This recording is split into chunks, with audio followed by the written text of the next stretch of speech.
Halo, kami dari kelompok 1 Epidemiologi Sosial akan membahas mengenai pengukuran posisi sosioekonomi. Yang pertama akan dibahas mengenai posisi sosioekonomi. Posisi sosioekonomi merupakan konsep yang umum digunakan dalam penelitian mengenai kesehatan. Berbagai cara pengukuran menunjukkan kompleksitas konstruksi. Berbagai istilah lain pun digunakan seperti kelas sosial, stratifikasi sosial, status sosial, atau sosial ekonomi. Sering juga digunakan secara bergantian, meskipun basis teoritisnya berbeda. Berikut adalah bagian yang menggambarkan indikator yang mempengaruhi sosioekonomi dari seseorang. Pada indikator pertama akan membahas mengenai pendapatan, karena pendapatan memiliki efek kumulatif selama perjalanan hidup dan merupakan indikator posisi sosioekonomi yang dapat berubah paling banyak dalam jangka pendek. Meskipun aspek dinamis, ini jarang diperhitungkan dalam studi epidemiologi. Indikator berikutnya adalah pendidikan. Pendidikan formal biasanya diselesaikan pada usia dewasa, muda, dan sangat ditentukan oleh karakteristik orang tua. Maka dapat dikonseptualisasikan dalam kerangka kursus kehidupan sebagai indikator yang sebagian mengukur posisi sosioekonomi kehidupan awal. Indikator yang ketiga ialah indikator berbasis perumahan. Nah, indikator berbasis perumahan ini digunakan di negara-negara industri dan non-industri. Meskipun karakteristik yang dinilai pun berbeda, jadi memiliki banyak aspek dari tiap negara yang berbeda-beda. Indikator yang terakhir ialah pekerjaan.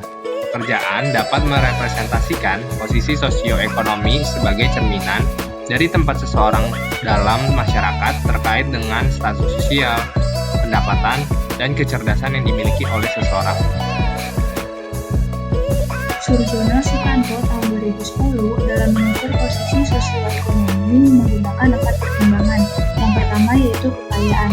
Semakin kaya, semakin tinggi posisi sosioekonomi seseorang. Yang kedua kekuasaan. Semakin tinggi kekuasaan seseorang yang ditunjukkan dari banyaknya wewenang, semakin tinggi posisi sosioekonomi seseorang. Yang ketiga itu kehormatan. Semakin tinggi pengaruh seseorang di lingkungannya, semakin tinggi posisi sosioekonomi. Dan yang keempat yaitu ilmu pengetahuan. Semakin tinggi ilmu seseorang, semakin tinggi posisi sosioekonomi seseorang tersebut dalam masyarakat. Pertimbangan beberapa pendapat ahli dalam mengukur posisi sosioekonomi. Yang pertama ada pendidikan. Pendidikan dapat diselenggarakan formal maupun non-formal.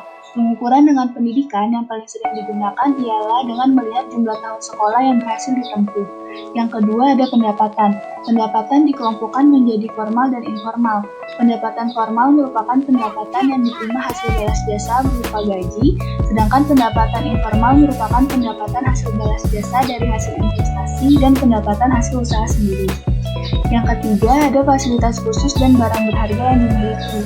Fasilitas khusus merupakan alat yang bisa digunakan atau dimanfaatkan seperti kendaraan, sedangkan barang berharga merupakan barang yang berguna dan memiliki nilai yang tinggi serta mahal.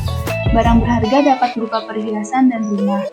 Yang terakhir yaitu tempat tinggal. Tempat tinggal ini dibagi berdasarkan 3 indikator. Yang pertama status rumah yang ditempati, apakah pribadi, dinas, sewa, atau ikut keluarga. Yang kedua yaitu dilihat dari kondisi fisik bangunan, apakah permanen, terbuat dari kayu, atau dari bambu. Yang ketiga dilihat dari besar rumah yang ditempati. Semakin besar luas rumah seseorang menunjukkan posisi sosial ekonomi tingkat tinggi.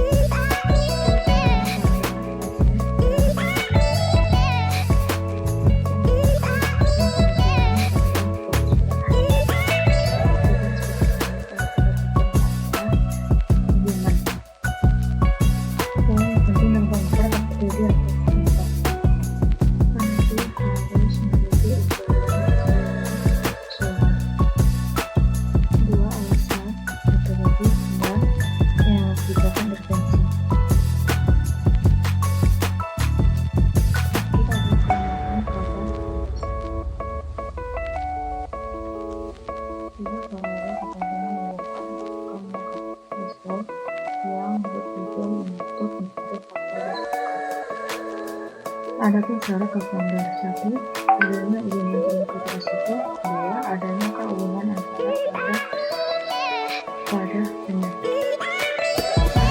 Ada berbagai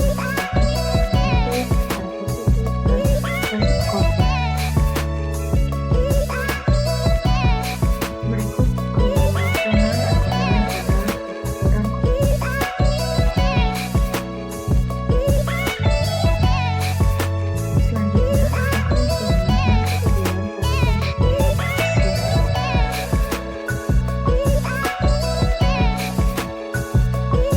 Selanjutnya masuk ke telaah jurnal isu pengukuran posisi sosioekonomi.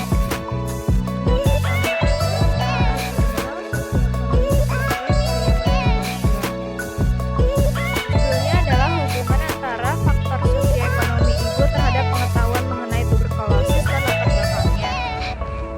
Penelitian dilakukan dengan desain cross-seksional dengan sampel seluruh ibu yang bertempat tinggal di Jakarta Timur secara acak. Berikut kriteria eksklusi dan inklusinya, pengambilan data secara wawancara, dan uji Chi-square. Berikut adalah hasil dari analisis. Berikut adalah lanjutan dari hasil analisis. Dan ini adalah kesimpulannya. Selanjutnya, jurnal sosial ekonomi sebagai variabel confounding. Dengan judul Kondisi Rumah dan Pencemaran Udara dalam Rumah sebagai Faktor Risiko Kejadian Pneumonia Balita beserta latar belakangnya. Penelitian ini menggunakan desain kasus kontrol dengan sampel balita usia 12 bulan sampai 50 bulan. teknik sampling. Sampel yang dipilih berdasarkan pada kriteria inklusi dan juga eksklusi sebagai berikut.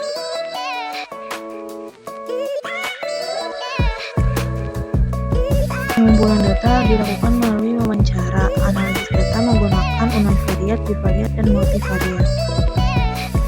Adapun hasil dari uji analisis univariat adalah sebagai berikut.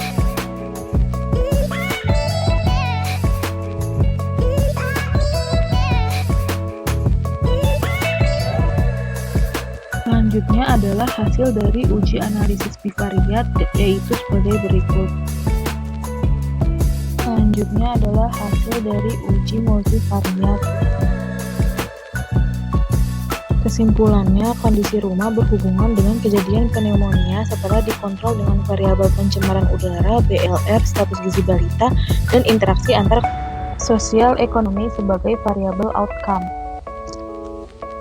Jurnal Makai berjudul Dampak Kesehatan Terhadap Pertumbuhan Ekonomi di Indonesia dengan latar belakang sebagai berikut.